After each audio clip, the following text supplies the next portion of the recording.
오늘도 커피 한 잔 하셨나요? 아침에 눈을 뜨자마자 습관처럼 손이 가는 그 한 잔. 커피 없이는 하루 시작이 안 된다는 분들 정말 많습니다. 하지만 지금부터 드릴 이야기는 조금 불편하실 수도 있습니다. 특히 50대 이상이라면 커피가 우리 몸에 어떤 영향을 주는지 반드시 아셔야 합니다. 커피가 내 몸을 망치고 있다는 걸 모른 채 매일같이 독을 마시고 있을 수도 있습니다. 심지어 디카페인은 괜찮지 않나요? 라고 물으시는 분들 정말 많습니다. 하지만 결론부터 말씀드리면 커피는 어떤 형태로든 줄이거나 끊는 것이 건강에 훨씬 도움이 됩니다. 그래서 오늘 영상에서는 커피가 뇌와 위장, 심장에 어떤 영향을 주는지, 우리가 느끼는 피로가 왜 진짜가 아닐 수 있는지, 디카페인과 믹스커피까지 왜 조심해야 하는지, 커피를 끊은 후 몸에 일어나는 놀라운 변화는 무엇인지, 그리고 커피 대신 마시면 좋은 건강한 대체 음료까지 구체적인 사례와 연구를 통해 알려드릴 겁니다. 영상 끝까지 보시면 그동안 당연하게 여겨왔던 커피 한 잔이 완전히 다르게 보이실 겁니다. 안녕하세요. 시니어 정보센터입니다. 아직 구독을 안 하신 분들은 구독과 좋아요 부탁드립니다. 자, 그럼 여러분의 건강한 삶을 응원하며 시니어 정보센터 시작합니다. 많은 분들이 이렇게 말씀하십니다. 하루 한 잔쯤이야 괜찮지 않나요? 하지만 실제로 병원에서 만나는 50대 이상 환자분들 중엔 위산 과다, 속쓰림, 불면증, 피로감 같은 증상으로 고생하는 분들이 참 많습니다. 그리고 공통점은 대부분 커피를 매일 드신다는 거죠. 실제 연구 결과를 하나 소개해 드릴게요.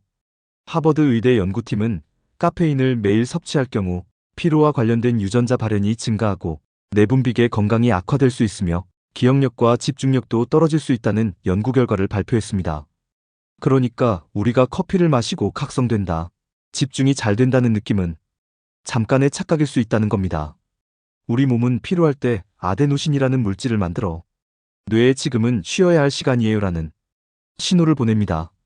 그런데 커피 속 카페인이 그걸 막는 것이죠. 즉, 뇌가 피로 신호를 인식하지 못하게 만드는 겁니다. 그래서 우리는 실제로는 지쳐 있는데 괜찮은 줄 착각하게 되는 거죠.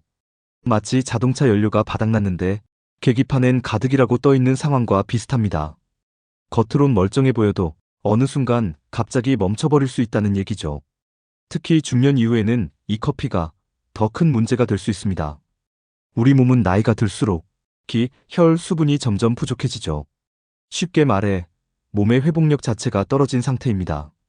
그런 상태에서 커피로 억지각성을 반복하면 몸속 에너지는 고갈되고 만성 피로와 무기력, 집중력 저하까지 이어질 수 있습니다. 미국 존스 홉킨스 의과대학 연구에서도 밝혀졌습니다. 카페인은 단기적으로 집중력을 높여주는 것처럼 보이지만 장기적으로는 뇌의 자연 회복 시스템을 방해하고 기억력과 면역력을 약화시킵니다. 결국 커피는 피로를 해결해주는 게 아니라 피로를 느끼지 못하게 속이는 것일 뿐이라는 점 기억하시기 바랍니다. 자, 다음은 위 이야기입니다. 혹시 식사 후에 속이 더부룩하거나 트림이 자주 나고 속쓰림을 느끼신 적 있으신가요? 그렇다면 커피를 의심해 보셔야 합니다. 커피는 단순히 각성 음료가 아닙니다. 그 안에 들어있는 카페인, 산, 탄닌, 클로로겐산 같은 성분들이 생각보다 훨씬 더 강한 위장 자극제거든요. 이 성분들은 위 점막을 자극하고 위산 분비를 촉진시켜 위에 부담을 줍니다. 결과적으로 위점막이 약해지고 위염이나 위산 역류, 심하면 위궤양까지도 유발할 수 있습니다. 한 연구에 따르면 커피를 공복에 마시는 습관은 위산 과다 분비와 소화 불량을 악화시키는 주된 원인으로 지목됐습니다. 특히 위축성 위염이 있는 분들에겐 커피가 거의 독에 가깝다고도 하죠. 실제로 30대 초반 여성분이 커피 없으면 못 산다며 하루 3잔씩 마셨는데요. 위내시경을 받으니 60대 노인처럼 위벽이 얇아져 있더라는 얘기를 들으셨대요. 이분은 커피를 줄이고 나서부터 소화제도 끊고 위장 통증도 크게 줄었다고 하셨습니다. 그럼 디카페인 커피는 괜찮은가요? 이 질문 정말 많습니다. 그런데 안타깝게도 디카페인도 안전하지 않습니다. 왜냐하면 디카페인 커피는 카페인을 제거하는 화학 공정을 거치는데 이 과정에서 위장을 자극하는 성분이 남아있을 수 있거든요. 결국 위 점막엔 여전히 부담이 된다는 겁니다. 게다가 많은 분들이 즐겨 마시는 믹스커피는 당분, 인공향, 프림, 첨가물까지 가득 들어있어 위뿐 아니라 혈당과 인슐린에도 악영향을 줄 수 있어요. 그렇다면 단순한 위장 문제를 넘어서 커피는 과연 우리 몸 전체에 어떤 영향을 줄까요? 이번에는 조금 더 깊이 들여다보겠습니다.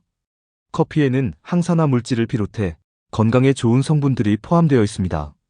일부 연구에서는 적당한 커피 섭취가 심혈관 질환 위험을 낮추고 인지 기능 향상에도 도움이 된다는 결과도 보고되고 있죠.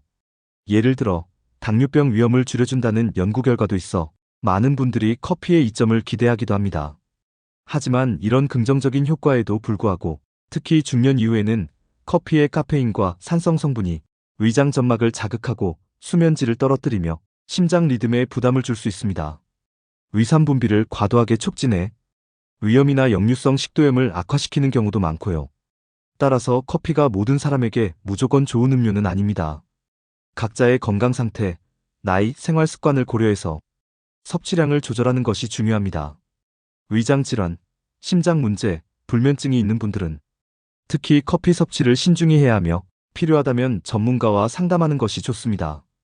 결국 커피의 이점과 위험을 모두 이해하고 나에게 맞는 건강한 선택을 하는 것이 가장 현명한 방법이라 할 수 있습니다.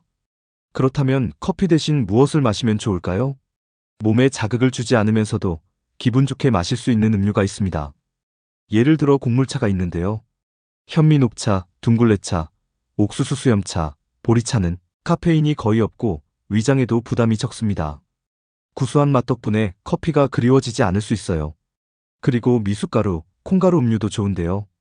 단백질과 탄수화물이 적절히 섞여 있어 공복감을 줄이고 포만감도 줍니다. 아침 식사 대용으로도 좋아요. 또 유자차, 대추차, 생강차도 추천드리는데요. 특히 겨울철이나 면역력이 떨어졌을 때 도움이 됩니다. 당 함량은 낮은 제품을 선택하시거나 집에서 직접 끓여 드시는 것도 추천합니다.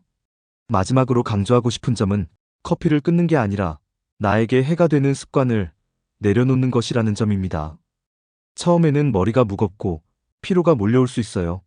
하지만 3일, 7일, 2주만 지나면 신기하게도 몸이 가벼워지고 수면의 질과 위장 상태, 기분 변화가 달라졌다는 분들이 정말 많습니다. 여러분, 오늘 영상 보시면서 어떤 생각 드셨나요? 늘 마시던 커피 한 잔이 우리 몸에 어떤 영향을 주고 있었는지 조금은 다르게 보이셨을 겁니다. 중요한 건 커피가 나쁘다가 아니라 지금 내 몸 상태에서 커피가 도움이 되는지 아니면 방해가 되는지 스스로 한번 돌아보는 겁니다. 습관을 바꾸는 건 쉽지 않지만 그 습관이 내 몸을 회복시키고 더 건강한 하루를 만드는 시작이 될 수 있습니다. 작은 변화가 내 몸 전체를 바꿉니다. 오늘 내용은 여기까지입니다.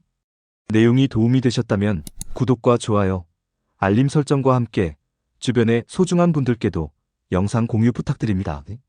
다음 시간에도 더욱 유익한 정보로 찾아뵙겠습니다. 끝까지 시청해주셔서 감사합니다.